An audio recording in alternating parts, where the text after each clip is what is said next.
నీ బిడలు దేవుని మందిరానికి రాకపోవడానికి, నీ బిడలు దేవుని యందు భయభక్తులు కలిగి ఉండకుండా వారు ఈ లోకపు ఆలోచనలు, ఈ లోకపు తలంపులు, ఈ లోకానుసారమైన మనసు, ఈ లోకానుసారమైనటువంటి ప్రవర్తన వారు కలిగి ఉండడానికి మొదటి కారణం ఎవరంటే నీవు. రెండవ కారణం ఏంటంటే అపవాది నీ పిల్లలను తన రాజ్యమునకు కదా పొంచి ఉన్నటువంటి ప్రమాదంగా చూస్తా ఉన్నాడు. ఎందుకో తెలుసా? ప్రార్థన పరుడైన కుమారుడు, ప్రార్థన పరుడైన కుమార్తె అపవాది రాజ్యానికి ఎంతో ప్రమాదకరం. పిల్లలు మాత్రమే కాదు, మీరు ప్రార్థన పరులైనా, మీరు భక్తి పరులైనా, మీరు ఆత్మ సంబంధులైనా, మీరు ఆత్మ సంబంధమైన జీవితం జీవించేవారు అయి ఉంటే అపవాది రాజ్యమునకు ప్రమాదం పొంచి ఉంది. అందుకే అంటే క్రైస్తవులు విస్తరించకుండా, క్రైస్తవ సంఘాలు విస్తరించకుండా, క్రైస్తవ సంఘాలలో ఈ రోజున యవనస్తులు మందిరానికి రాకుండా, చిన్నబిడ్డలు మందిరానికి రాకుండా, అంటే వారు మందిరంలోనికి రాకుండా, దేవుణ్ణి నమ్మకుండా, వాక్యానుసారంగా జీవించకుండా చేసేది ఏంటంటే అపవాది క్రియలు వారిని ఆటంకపరుస్తూ ఉన్నాయి. అపవాది క్రియలు వారిని లయపరుస్తూ ఉన్నాయి. వారిని అపవాది దుష్టుడు వెంటనే వాళ్ళు వెన్నంటుండి వారిని పొంచి ఉన్నాడు అపవాది. వారిని ఎప్పుడు త్రాగుడులోనికి పంపించాలా, వ్యభిచారంలోనికి పంపించాలా, తిరుగుబోతులుగా, త్రాగుబోతులుగా కదా, వ్యర్థమైనటువంటి ముసలమ్మ ముచ్చట్లతో వారిని ఎప్పుడు ఎక్కడ కాలక్షేపం చేయాలని వారిని అపవాది ఏం చేస్తున్నాడంటే వాళ్ళ ఆలోచనలు మారుస్తూ ఉన్నారు. వారిని ఏ విధముగానైనా భక్తిహీనులుగా చేయాలి, బుద్ధిహీనులుగా చేయాలి, దుర్నీతి పరులుగా చేయాలి, లంచగొండులుగా చేయాలి.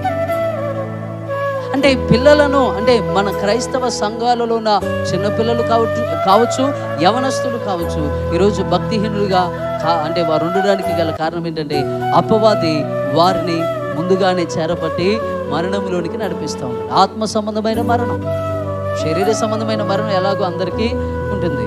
కానీ ఆత్మ సంబంధంగా వారు దేవుని తెలుసుకోకుండా, ప్రార్థనా పరులు కాకుండా వారిని అపవాది ఏం చేస్తున్నాడంటే అంటే అక్కడ మంత్రసానులు పెట్టాడు కదా మరో, అలాగే అపవాది కూడా ఒక్కొక్కరి దగ్గర ఒక్కొక్క దయ్యాన్ని, ఒక దురాత్మను, ఒక అపవిత్రాత్మను, ఒక వ్యభిచారపు ఆత్మను, ఒక త్రాగుడు అనేటువంటి ఆత్మను, ఒక అవిధేయత అనే ఆత్మ నుంచి ఎవరిని ఎక్కడ బంధించాలో అక్కడ బంధించేసి, మీ యవనస్తులు ఎందుకు గుడికి రాలేదు అనుకుంటున్నారు? మీ పిల్లలు ఎందుకు మందిరాన్ని విడిచిపెట్టి తిరుగుతున్నారు అని అనుకుంటున్నారు? ఒకటి మీరు నేర్పకపోవడమే. అపవాది పొంచి ఉన్నాడు, అపవాది నా బిడ్డలను భ్రష్టులుగా మారుస్తాడని నీవు ఎప్పుడైనా తలంచావా? ఎప్పుడైనా ఆలోచన చేసావా? జ్ఞానము లేని వారు దేవుని బిడ్డలారా తమ కుమారులను పోగొట్టుకున్నారు, కానీ యోకెబెదు ఒక్క కుమారుని కూడా పోగొట్టుకోలేదు, అహరోనుని పోగొట్టుకోలేదు. ఆయన ప్రధాన యాజకుడు. పరిశుద్ధ గ్రంథంలోనే యేసుక్రీస్తును పోలిన ఒక ప్రధాన యాజకుడు, మొట్టమొదటి ప్రధాన యాజకుడు ఎవరంటే అహరోను. మిరియాము ఒక ప్రవక్తి, మోషే ఒక నాయకుడు, క్రీస్తుకు పోల్చదగిన ఒక నాయకుడు ఎవరంటే మోషేనే. పాత నిబంధన చూడండి, వారు ముగ్గురు పిల్లలను దేవుని యందలి భయభక్తులు కలిగి ఉన్న వారినిగా పెంచింది. అక్కడ ఆ స్త్రీలు, ఎబ్రీ స్త్రీలు లేకపోతే ఆ మంత్రసానులో ఇస్తున్న సాక్ష్యం ఏంటంటే వారు ఐగుప్తు స్త్రీల వంటి వారు, వారు చురుకైన వారు. ఏ విషయంలో చురుకైన వారు?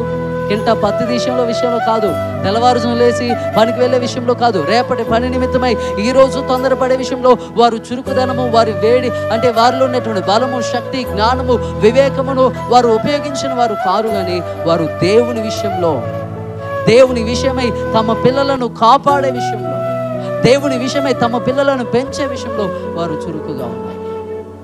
అపవాది ఎవరినైనా పడగొట్టాలని చూస్తాడు.